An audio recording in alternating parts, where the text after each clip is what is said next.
आज हम पढ़ने वाले हैं कॉम्प्लेक्स एनालिसिस में डिफरेंशियबिलिटी के लिए जो नेसेसरी कंडीशन होती है सीआर इक्वेशन। ठीक है, सीआर इक्वेशन क्या है, इसका हम उपयोग कैसे करते हैं, इस चीज़ को बहुत ध्यान से देखिएगा। If F Z equals to you X Y plus iota V X Y is differentiable at z equals to z0, then the CR equation hold at z equals to x0 plus iota y0, right. और equation क्या है, i f x z0 equals to F y z0 is called CR equation. आई बात समझ में।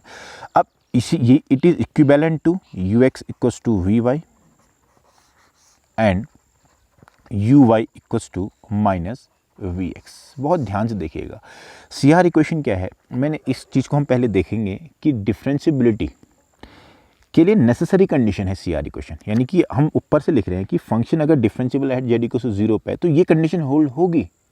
आई बात समझ में। लेकिन मैं ये नहीं कह रहा हूँ कि ये कंडीशन अगर होल्ड हो रही है तो फंक्शन डिफरेंशियबल होगा, कहीं पर लिखा है, नहीं लिखा है।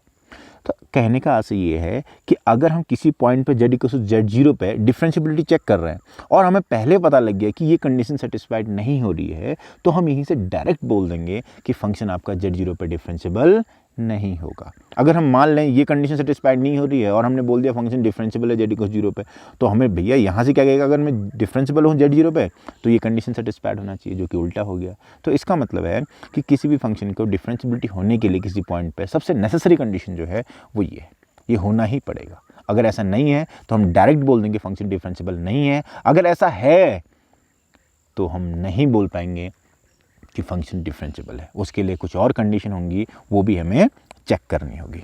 आई बात समझ में। हम हल्का सा इसमें प्रूफ में हाथ मार लेते हैं, थोड़ा सा ध्यान देखना बेटा। Let f is a function from del to C, कोई ओपन सेट ले लिया मैंने, ठीक, where del is neighbourhood of point z equals to 0, z equals to z0 sorry, right. If f dash z0 exist, मैंने मान लिया कि ये कंडीशन एग्जिस्ट कर रही है, फंक्शन डिफरेंशियबल है z0 पे, ठीक है, फॉर सम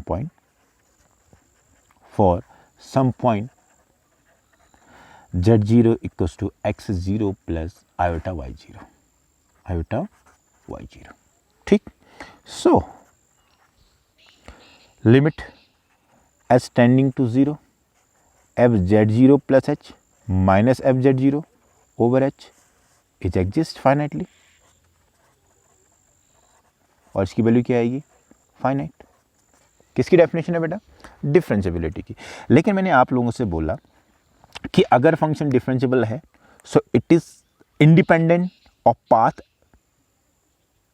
चाहे आप किसी भी एक्सेस के अलोंग आए, चाहे आप कैसी कंडीशन में उस पाथ को लेके आए, तो इसकी वैल्यू उन सभी पाथों से इंडिपेंडेंट होनी चाहिए, अर्थात इसकी वैल्यू क्या होनी चाहिए, यूनिक होनी चाहिए। आई बात समझ में। अब जरा ध्यान देना, h बराबर है h1 प्लस आयोटा h2, कहाँ की ओर जा रहा है, जीरो की तरफ जा रहा है। लेकिन जीरो की तरफ जाने की भी तो यहीं पर चार कंडीशन है, एक बार यहाँ से, एक बार यहाँ से, एक बार ऊपर से, एक बार इधर से। अगर इस तरफ से आ रहा है तो h1 आपका ग्रेटर 0 है लेकिन h2 आपका 0 है। अगर इस तरफ से आ रहा है तो h1 आपका लेस देन 0 है पर h2 आपका 0 है। यहाँ से आ रहा है तो h1 आपका 0 है लेकिन h2 आपका ग्रेटर देन 0 है। यहाँ से आ रहा है तो h1 आपका 0 है पर h2 आपका लेस देन 0 है। तो हम देखते हैं इन चार पाथों से ही इसकी वैल्यू को निकाल के देखते हैं कि क्या अंतर आने वाला है। आई बात समझ में, ठीक हो गया बेटा। चलिए देखते हैं। h1 is not equal to 0 मैंने माना, बट h2 को मैंने क्या मान लिया है, 0 मान लिया है। अब चेक करके देखते हैं कि इस कंडीशन में क्या हो रहा है। तो एफ डैश z0 क्या आएगा बेटा, limit h1 tends to 0 F x0 plus h1 comma y0 minus F x0 comma y0 upon h1, ठीक हो गया, इक्वल्स टू किसके रिस्पेक्ट में डेरिवेटिव है? आपने real analysis function of two variable में पढ़ा होगा। एक्स के रिस्पेक्ट में डेरिवेटिव, किसके रिस्पेक्ट में? एक्स के रिस्पेक्ट में डेरिवेटिव है, किस पॉइंट पे है? Z0 पॉइंट पे। आई बात समझ में? और ऐसे ही अगर हम बात करूं y के रिस्पेक्ट में, तो f(z0) क्या हो जाएगा बेटा? Limit h2 tense to 0 f x0 ऐसे रहता है, y0 प्लस h2 हो जाएगा यहाँ पर, माइनस ये कंडीशन तो ऐसी रहती है जिस पॉइंट पे हम कर रहे हैं, अपॉन कितना? h2, और ये कितना हो जाएगा? Del f upon del y z0। हाँ या ना? ठीक हो गया। सॉरी, यहाँ पर आयोटा आ जाएगा और ये भी आयोटा आ गया। कोई समस्या यहाँ तक का? नहीं। आगे बढ़े, ठीक है। अब देखो, function is differentiable at z equal to 0। अगर फंक्शन डिफरेंशिएबल है तो मैंने बोला था ये तो इंडिपेंडेंट ऑफ पाथ। आई बात समझ में? हर पाथ से इंडिपेंडेंट है। इसका मतलब जब ये डेरिवेटिव आ रहा है और जब ये डेरिवेटिव आ रहा है तो इन दोनों का मान भी क्या होना चाहिए? सेम होना चाहिए। तो फ्रॉम फर्स्ट एंड सेकेंड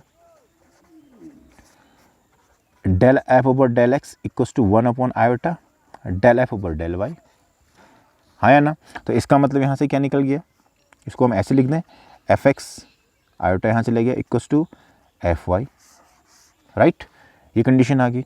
अब ध्यान देना, एफ एक्स आपको पता है एफ जेड बराबर था यू प्लस आयोटा वी, तो एफ एक्स का मान कितना आ जाएगा? U X plus iota V Y, अभी एक्स सॉरी, और एफ वाई का मान कितना आ जाएगा? U Y plus iota V Y.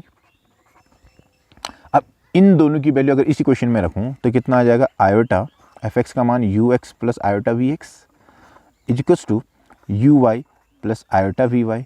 और यहाँ से हम साफ साफ देखेंगे कि यू एक्स कंपेयर करेंगे रियल और इमेजिनरी पार्ट को, तो यू एक्स बराबर कितना आ जाएगा बेटा?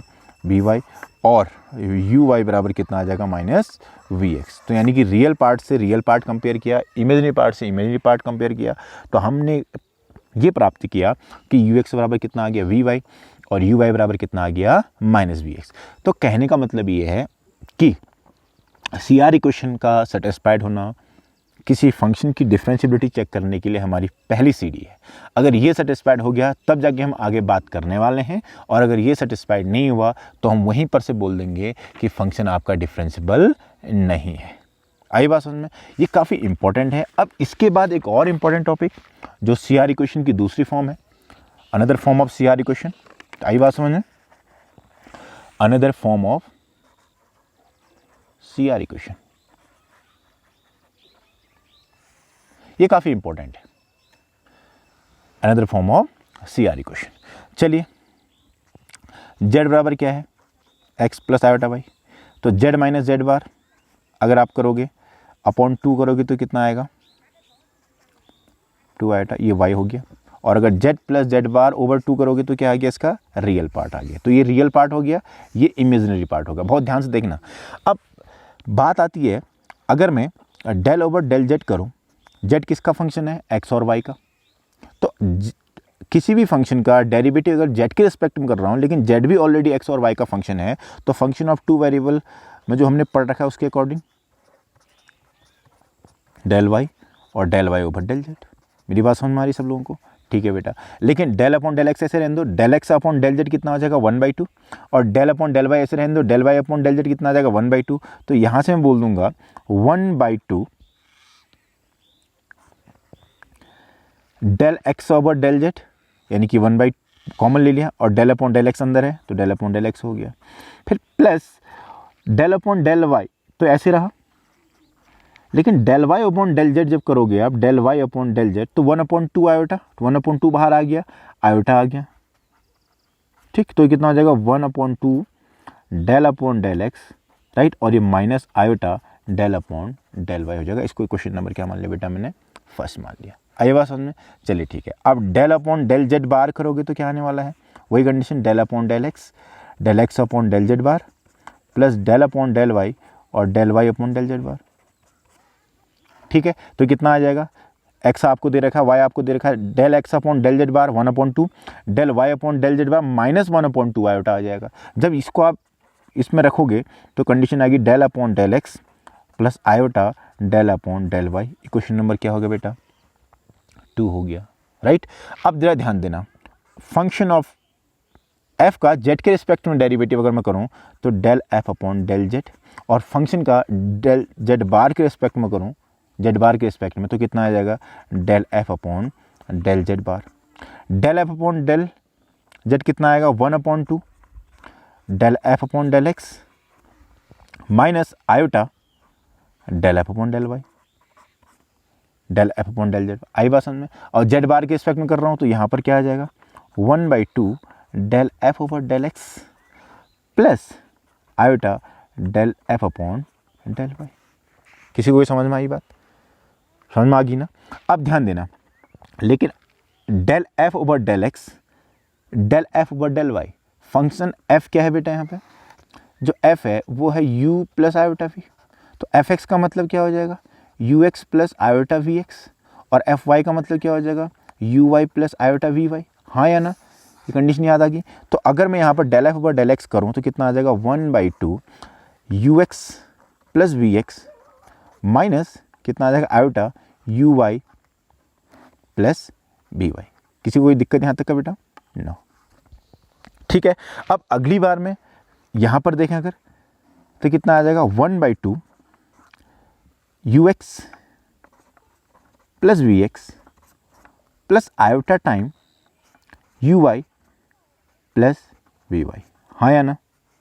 कोई दिक्कत किसी को? नो, सॉरी, आयोटा भी आएगा हाँ इनके साथ, आयोटा यहाँ भी, आयोटा आयोटा और आयोटा। अब जरा ध्यान से देखिएगा,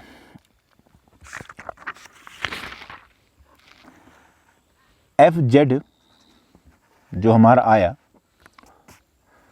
ये आया 1/2 U X plus V Y plus iota V X minus U Y, ठीक है।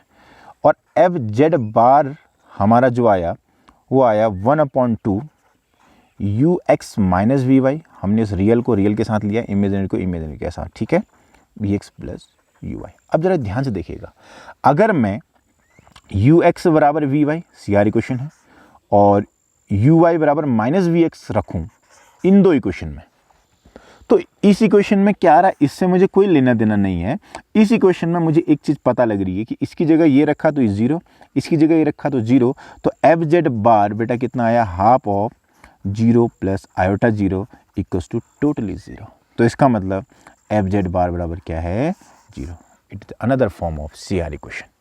यानी कि अगर आप किसी भी फंक्शन की डिफरेंशिबिलिटी के बारे में आपको चेक करना है तो आप यू एक्स बराबर वी वाई, यू वाई बराबर माइनस वी एक्स करें, या फिर उस फंक्शन का जेड बार के रिस्पेक्ट में डेरिवेटिव करें, और जिस पॉइंट पे वो 0 नहीं आ रहा है वहाँ पर हम बोल देंगे कि फंक्शन सी आर इक्वेशन को सेटिस्फाइड नहीं कर रहा है। इसका मतलब कि हम यहाँ से बोलेंगे कि del F upon del Z bar Z 0 is not equal to 0, ध्यान दीजिएगा, del F over del Z bar at Z 0 is not equal to 0, then we can say F not satisfied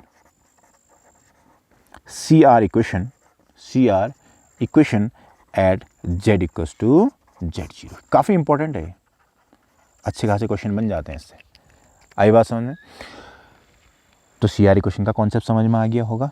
C R equation मैंने आपको बता दी कि function का Z bar के respect में derivative जिन जिन point पे 0 नहीं आ रहा है उन पॉइंट पे सी आर इक्वेशन सेटिस्फाइड नहीं कर रही है, और जहाँ पर डेरिवेटिव 0 आ रहा है जेड बार के रिस्पेक्ट में उस पॉइंट पे सी आर इक्वेशन सेटिस्फाइड कर रही है। परंतु मैंने आप लोगों से एक चीज़ बताई थी कि सी आर इक्वेशन का ये अर्थ कतई नहीं है सेटिस्फाइड होने का कि फंक्शन उस पॉइंट पे क्या है? डिफरेंशिबल है।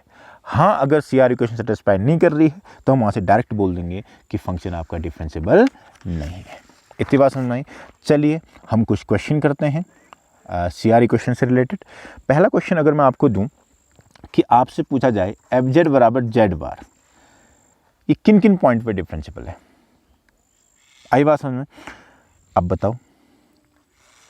अब हम डिफरेंशिबिलिटी की सारी प्रॉपर्टी चेक करेंगे कि है कि नहीं है, लेकिन अगर आपको पता है कि del F over del Z bar अगर मैं करूं तो कितना आएगा? Del F over del Z bar into z bar equals to 1। ये कभी भी जीरो नहीं आने वाला है, किसी भी पॉइंट पे जीरो नहीं आने वाला है। इसका मतलब ये फंक्शन सी आर इक्वेशन को कॉम्प्लेक्स नंबर सिस्टम के किसी भी पॉइंट पर सेटिस्फाइड नहीं कर रहा है, अर्थात एफ जेड बराबर mod z is nowhere differentiable in C. हाँ या ना बोलो, कहीं पर भी ये डिफरेंशिएबल नहीं होगा। ठीक, अगर मान लिया एक और फंक्शन मैंने दे दिया, एफ जेड बराबर real part of Z, real part of Z. अच्छा ध्यान देना, जेड बराबर होता है X plus iota Y, right. तो अगर जेड बार कितना हो जाएगा, एक्स माइनस आयोटा वाई। इन दोनों को ऐड करो तो बेटा जेड प्लस जेड बार किया तो 2x, तो x बराबर कितना आ गया, x बराबर कितना आ गया, जेड प्लस जेड बार ओवर 2। अब ये फंक्शन है आपका, हाँ, रियल पार्ट ऑफ जेड का मतलब x, तो इसका मतलब एफ जेड जो है आपका Z plus Z bar by 2 है। अब इसका हम देखते हैं जेड बार के रिस्पेक्ट डेरिवेटिव, तो कितना आ गया 1/2, और साफ साफ दिख रहा है ये कभी भी जीरो नहीं होने वाला है पूरे कॉम्प्लेक्स नंबर में।